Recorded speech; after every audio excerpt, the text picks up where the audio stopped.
Tengo una palabra que quisiera compartir esta mañana. He estado meditando sobre ella. De hecho, es un tema que a raíz de un devocional que hicimos. ¿Cuántos sabéis que a través de la aplicación de la Biblia podéis hacer devocionales en grupo? ¿Quién sabe esto?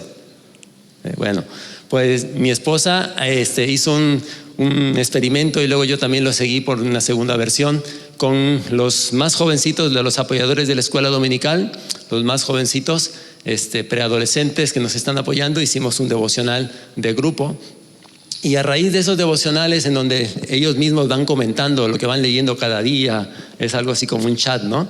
Muy interesante. Te lo sugiero incluso para en familia hacerlo, porque es muy, muy interesante ir leyendo lo mismo juntos y comentando juntos acerca de ello. Lo más fácil es hacerlo en la mesa del salón de casa, ¿no? Pero a veces el tema virtual también es una herramienta. Pero bueno, es muy interesante. Y bueno, ha surgido, pues a partir de ahí, pues un escarbar, ¿no? Un profundizar un poquito en lo que es el Sermón del Monte. Y quisiera hablar acerca de ello en Mateo capítulo 5. El Sermón del Monte es muy amplio, es bastante rico, bastante profundo. Es un sermón que dio Jesús, contextualizando un poquito. Este sermón lo dio Jesús, pues al principio, se cree que es al principio de su ministerio. Cuando ya había reunido a sus discípulos, estaba ya siguiéndole mucha gente, estaba haciendo milagros y pues lo dio, se llama el Sermón del Monte porque lo dio pues en una colina. Probablemente se cree que puede ser el Monte de las Bienaventuranzas al norte de Israel. Pero bueno, el contexto de esto es que él estaba con mucha gente que le estaba siguiendo, entre ellos pues obviamente también religiosos que querían saber de qué hablaba, que le estaban también criticando. Y como público él tenía primeramente sus discípulos que estaban alrededor de él, esos líderes religiosos que lo observaban, y muchos seguidores, algunos curiosos, otros pues con un interés de profundizar más, de seguir a aquel que estaba haciendo milagros. Y es muy interesante este sermón, es muy confrontador y revolucionario, ¿no? Sobre todo en la forma de vivir, ¿no? Básicamente, bueno, vamos a enfocarnos en una parte del sermón, casi es al final, no vamos a verlo todo, pero quiero que juntos observemos una parte de ello, sobre todo donde Jesús empieza a trastocar lo que es el concepto de la moral mínima, ¿no? Porque de alguna manera el mundo religioso de entonces tenía un concepto de lo que era la moral mínima. Sin embargo, Jesús lo trastoca con todas sus enseñanzas en ese sermón y pues establece como un nuevo nivel de la moral, ¿no? Y es muy interesante verlo. Por un lado, Jesús estaba siendo criticado, pues de que no cumplía la ley, de que se saltaba las trancas, de que hacía las cosas de manera diferente, ¿no? Y él mismo lo dijo y lo decía, ¿no? En el versículo 17 del capítulo 5, que él no había venido a abrogar, o anular la ley, sino a cumplirla, ¿no? Pero entrando en lo que es ya el sermón, en el capítulo 5, verso 14, creo que lo tenemos por ahí para proyectar. Jesús en esta parte primeramente empieza a enfocar respecto a esto, ¿no? Respecto a que el cumplimiento de la ley refleja una vida, digamos, que intenta ser recta, ¿no? Pero dice, fíjate lo que dice el verso 14: vosotros sois la luz del mundo. Una ciudad asentada sobre un monte no se puede esconder, ni se enciende una luz y se pone debajo de un almud o de un cajón, sino sobre el candelero, y alumbra a todos los que están en casa. Dice, así alumbre vuestra luz delante de los hombres, para que vean vuestras buenas obras y glorifiquen a vuestro Padre que está en los cielos. Aquí, para empezar, hay un tema de reflexión, ¿no? Referente a qué es lo que nos motiva a hacer las buenas obras. Dice aquí en el último versículo que leímos, dice, para que vean vuestras buenas obras, para eso vamos a levantar la luz en alto, dice, y como resultado, dice ahí, y glorifiquen a vuestro Padre que está en los cielos, ¿no? Ese es el propósito de las buenas obras. Ese es el propósito de que tú y yo llevemos un buen fruto que se vea y que pueda alumbrar y que no esté oculto, sino esté a la vista. Es el concepto de lo que está diciendo, ¿no? Pero el propósito no es solamente que vean las obras que yo estoy haciendo, sino que a través de ellas sea Dios glorificado. Porque realmente las obras tienen que ser una consecuencia o un resultado de nuestra fe. ¿No es así? Si no, no sirve de nada. Si solamente son obras por hacer obras, y si no son consecuencia de un resultado de una vida transformada, de una vida en la cual Dios está trabajando, pues no tiene ningún sentido. En Santiago capítulo 2 verso 18, lo tenemos también en el versículo para verlo en la pantalla. Santiago 2, 18 dice, pero alguno dirá, tú tienes fe y yo tengo obras, ¿no? Muéstrame tu fe sin tus obras y yo te mostraré mi fe por mis obras. Nuestras obras como cristianos, como hijos de Dios, son las que están hablando acerca de nuestra fe, ¿no? Y eso lo pone Jesús en el Sermón del Monte como punto de partida, ¿no? Es decir, no hagas obras solo por hacerlas, sino busca que sea Dios glorificado. Y luego dice en el verso 17, seguimos leyendo, no penséis, en Juan 5, 17, no penséis que he venido para abrogar o para anular la ley o los profetas. Dice, no he venido para abrogar, sino para cumplir. Porque de cierto os digo que hasta que pase el cielo y la tierra, ni una jota ni una tilde pasará de la ley, hasta que todo se haya cumplido. De manera que cualquiera que quebrante uno de esos mandamientos muy pequeños, y así enseña a los hombres, muy pequeño será en el reino de los cielos. Mas cualquiera que los haga y los enseñe, este será llamado grande en el reino de los cielos. Porque os digo que si vuestra justicia no fuere mayor que la de los escribas y fariseos, no entraréis en el reino de los cielos. Y aquí viene un subida de intensidad, ¿no? Un primer nivel de intensidad, porque está diciendo directamente que la justicia de los fariseos no les va a ser suficiente para alcanzar el reino de los cielos. Si necesitan estar por encima, si vuestra justicia no fuere mayor que la de los escribas y fariseos, no entraréis en el reino de los cielos. Y estaba Jesús empezando a preparar el terreno para hablar acerca de algo mayor que lo que ya estaban viviendo, acerca de un reto mayor que lo que ya estaba establecido a través de la ley. A un nivel mayor quería llevarnos Jesús y quiere llevarnos hoy en día. Ese es el nivel de los seguidores de Jesús. Y fíjate que dice en el verso 21.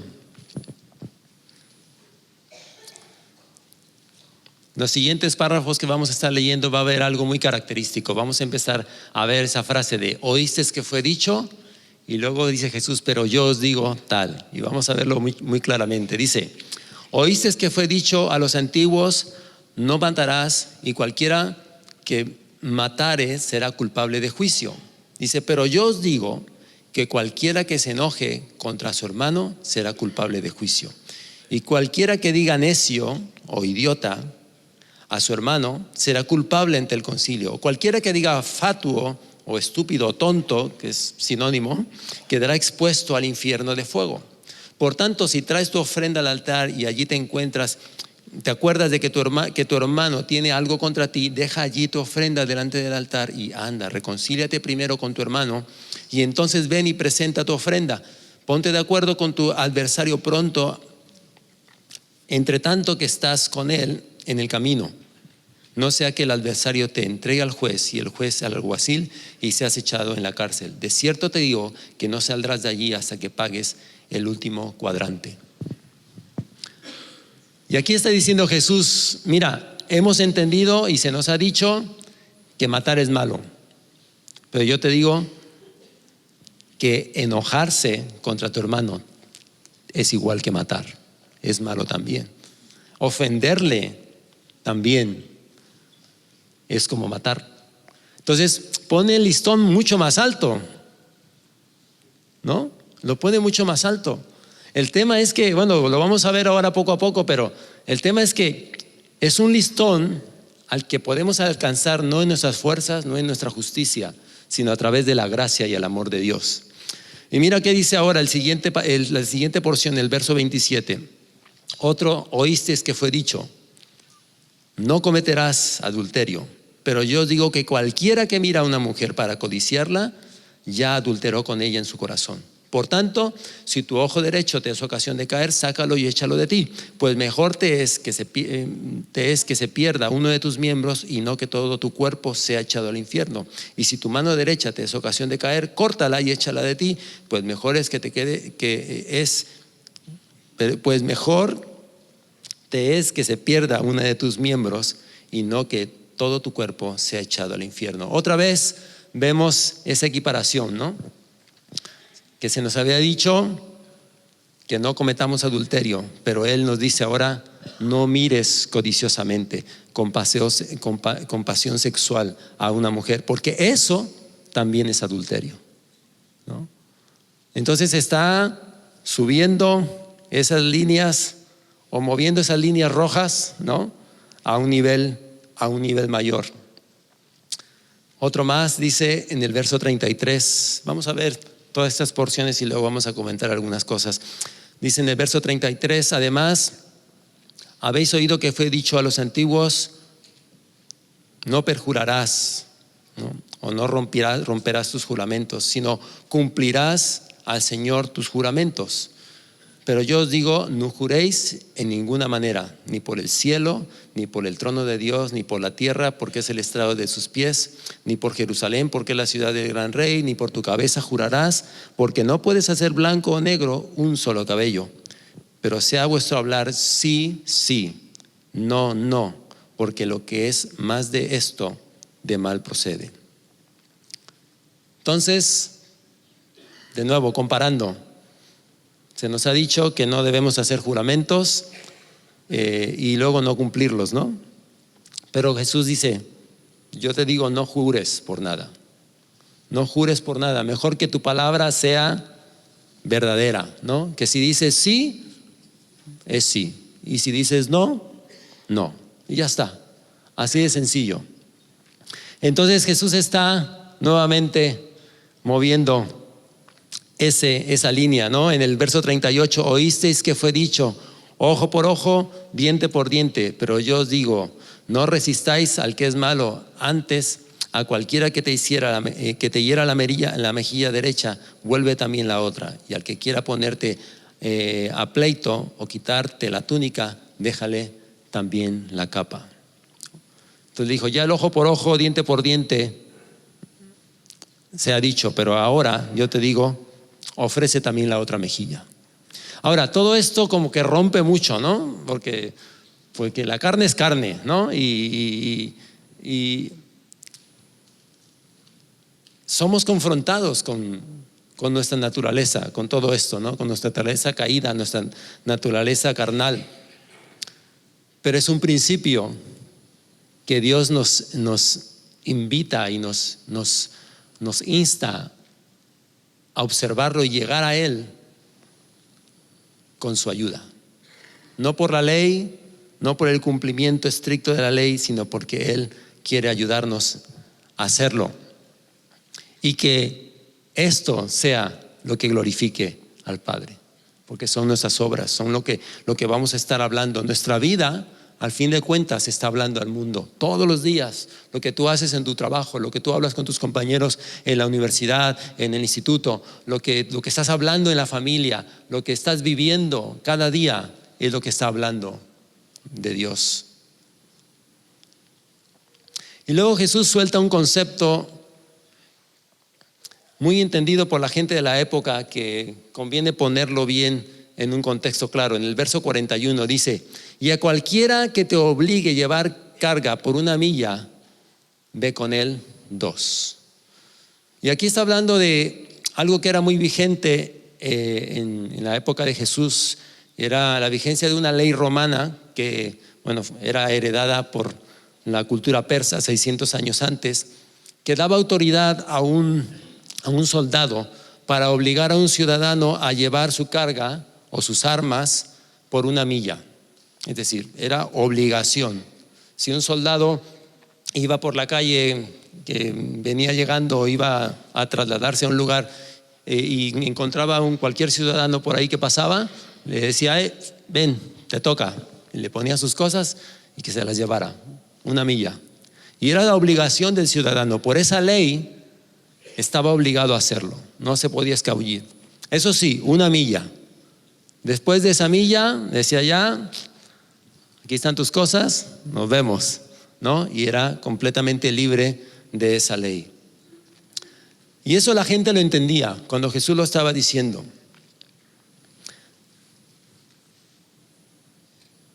Pero Jesús le está diciendo: si te obliga a llevar 1 milla, llévala 2.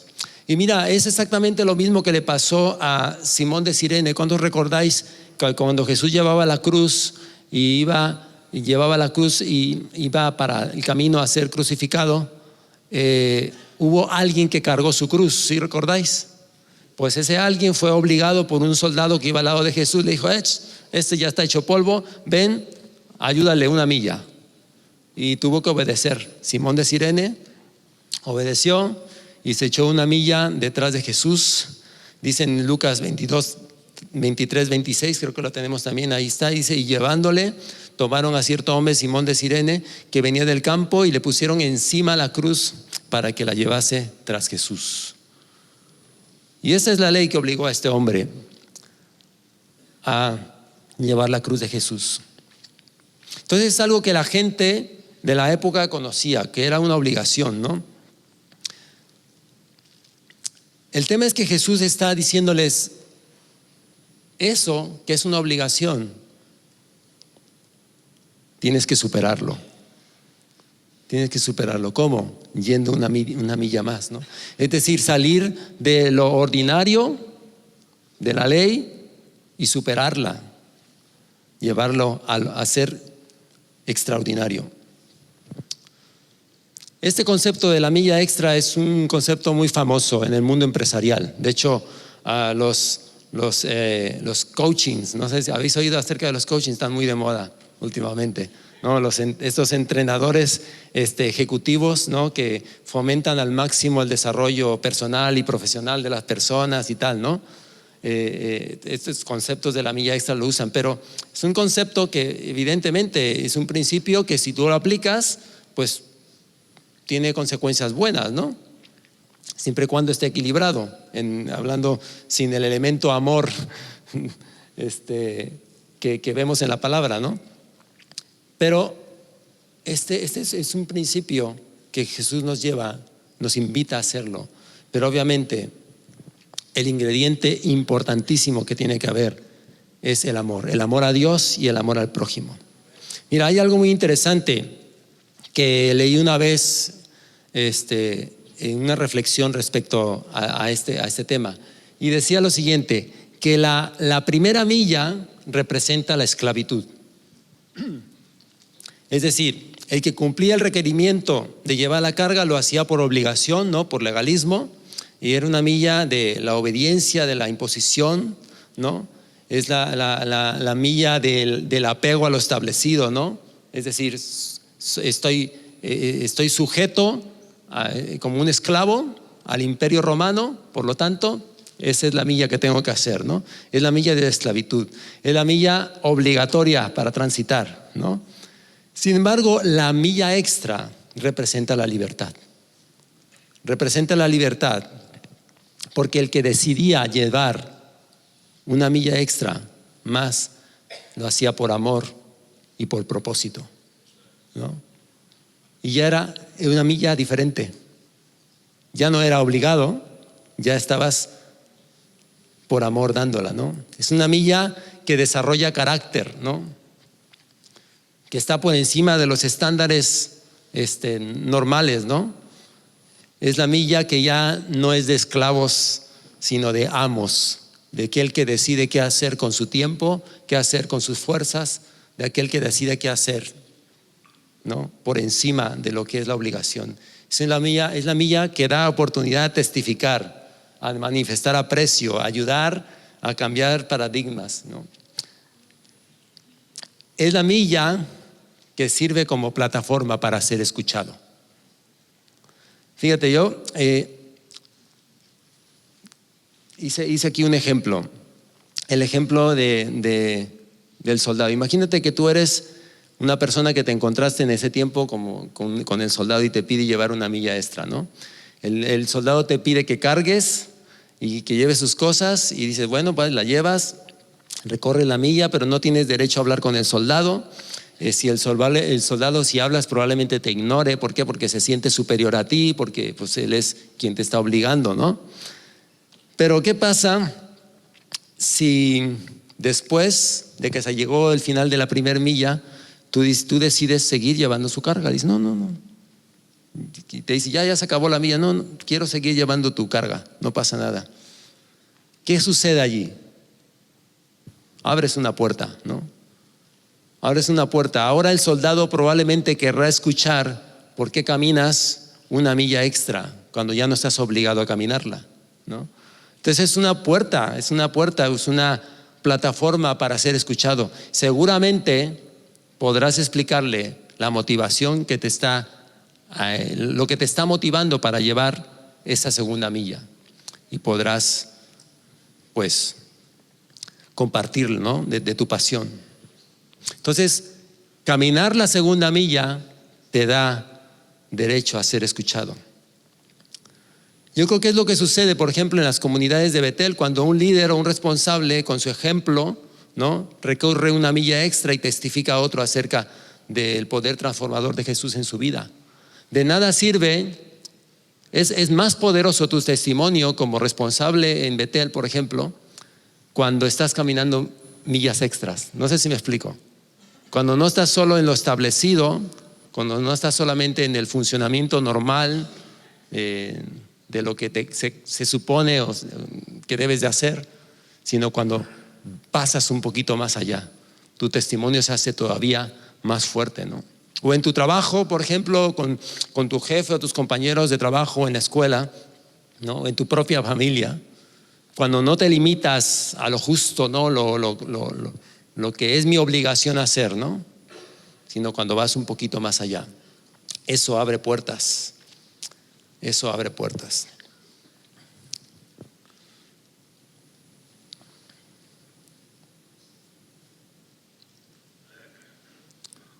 Entonces, en esa parte del Sermón del Monte, estamos viendo cómo Jesús está confrontando, ¿no?, como dijimos al principio. Cada vez que él decía, oísteis que fue dicho, pero ahora yo os digo, tal, ¿no? Está confrontando el cumplimiento estricto de la ley por ir más allá, por amor a Dios y por amor al prójimo. Entonces, para vivir realmente el reino de Dios, necesitamos vivir y caminar por encima de lo establecido. Porque si te das cuenta, al final, la escritura, si te ciñes únicamente a cumplir la escritura como ley, como mandamientos, vamos a estar limitados, ¿no? ¿Por qué? Por la misma letra. Pero si realmente caminamos por encima, por amor, caminamos por encima de lo establecido, vamos a vivir vidas extraordinarias. Ahora, esto es algo para algo práctico en la vida, ¿no? Jesús siempre fue muy práctico. Desde algo tan sencillo como, por ejemplo, tú sabes que tienes una basura, no la tiras en el suelo, ¿no?, sino la tiras en la papelera. Eso es la milla que tenías que caminar, hacer las cosas como deben de ser. Pero encontrarte un papel mal tirado por ahí y agacharte, cogerlo, llevarlo y meterlo en la papelera, eso es la milla extra, ¿no? Entonces, cosas tan sencillas, pero que al mismo tiempo crean diferencia. O en el trabajo, por ejemplo, cuando está estipulado, por ejemplo, una jornada laboral, unas tareas específicas que tienes tú asignadas en tu trabajo, Eso es la milla que tienes que caminar. ¿Por qué? Porque por eso te pagan, ¿no? Pero ¿qué pasa cuando tú vas más allá, ¿no? Y haces algo que no estás obligado, sino lo haces porque quieres, porque crees que es bueno para la empresa o para tu compañero o para tu jefe o lo que sea. No por hacerle la pelota, sino simplemente como una expresión de amor, ¿no? Estás caminando una milla extra. Estás cumpliendo esto que Jesús dijo. Por ejemplo, cuando a tu esposa le das un regalo en su aniversario, ¿no? O en alguna celebración, esa es la milla que tenías que caminar, ¿no? El regalo, ese es, vamos, en el aniversario. Pero cuando tienes un detalle y cuando no hay ninguna fecha, ningún motivo para tenerlo, esa es una milla extra. ¿No es así? Entonces, en muchas cosas podemos caminar millas extras. Hablando de misiones, servir al Señor en la comodidad de la cultura, de la lengua donde estamos, ¿no? Pues es la milla que tenemos que caminar. Pero hacerlo en otra cultura, en otra lengua, tener que aprender un idioma, como lo hizo Elías para venir a España, primero a México y luego a España, ¿no? Que recorrió una milla extra, que ha provocado un fruto que lo podemos ver, ¿no?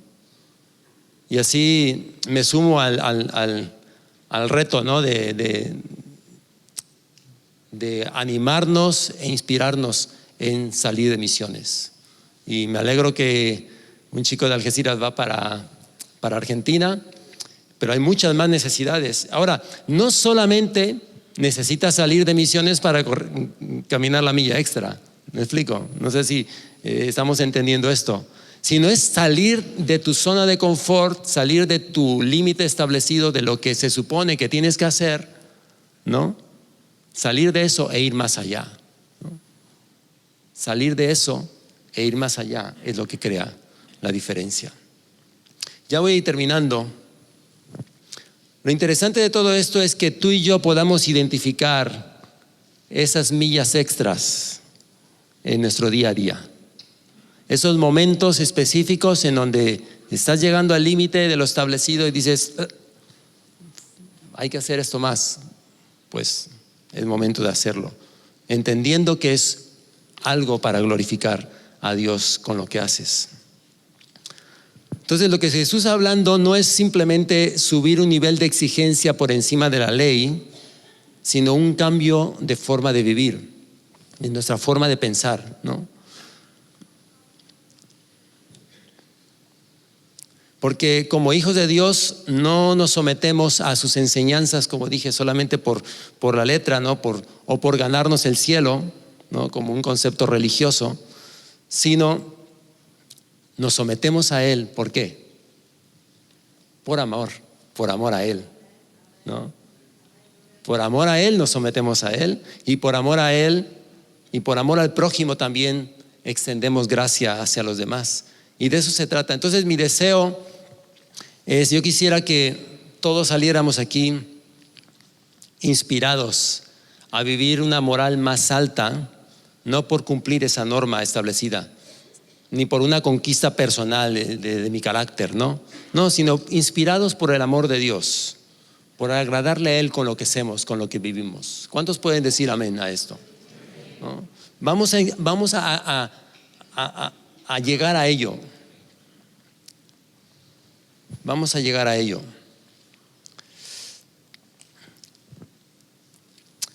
¿Sabes quién recorrió muchas millas extras? Jesús. Jesús caminó muchas millas extras, muchísimas. Porque Jesús, además de venir y dar su vida por nosotros, cumpliendo con ello lo establecido, ¿no? Porque ¿qué decía la ley? Que la paga del pecado era muerte. Entonces, la milla que Él decidió, la primera milla que Él decidió cumplir era lo establecido por la propia ley, que era dar su vida, un justo dando su vida por la humanidad. Pero además de eso, Jesús caminó una milla extra. Por ejemplo, cuando sanaba, sanándonos, amándonos, enseñándonos cómo se puede vivir libre del pecado. Porque Él no solamente fue Dios, sino también fue hombre, ¿no? Hombre y Dios. Él vivió y experimentó lo que tú y yo experimentamos. Él sufrió, Él lloró, Él fue tentado. Humanamente sabe lo que tú y yo pasamos en nuestras carnes humanas cuando hay sufrimiento, ¿no? Cuando somos tentados, cuando tenemos tentación por parte del enemigo. Y Él recorrió esa milla extra y se ha ganado el derecho a ser nuestro Salvador, a ser escuchado. Él no abrió su boca, fue obediente hasta la cruz, se ganó el derecho. Yo quisiera terminar leyendo una escritura más, y si pueden los músicos subir, vamos a terminar. Dice aquí en Filipenses 2, del 5 al 8, creo que no la tengo para proyectar, pero dice: haya pues en vosotros este sentir que hubo también en Cristo Jesús, el cual, siendo en forma de Dios, no estimó el ser igual a Dios como cosa a que aferrarse, sino que se despojó a sí mismo, tomando forma de siervo, hecho semejante a los hombres, y estando en condición de hombre, se humilló a sí mismo, haciéndose obediente hasta la muerte, y muerte de cruz.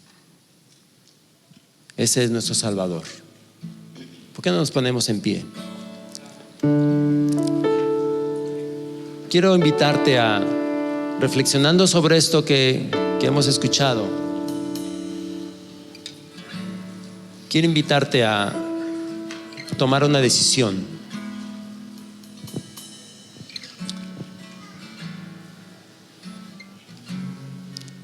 Yo no sé si todavía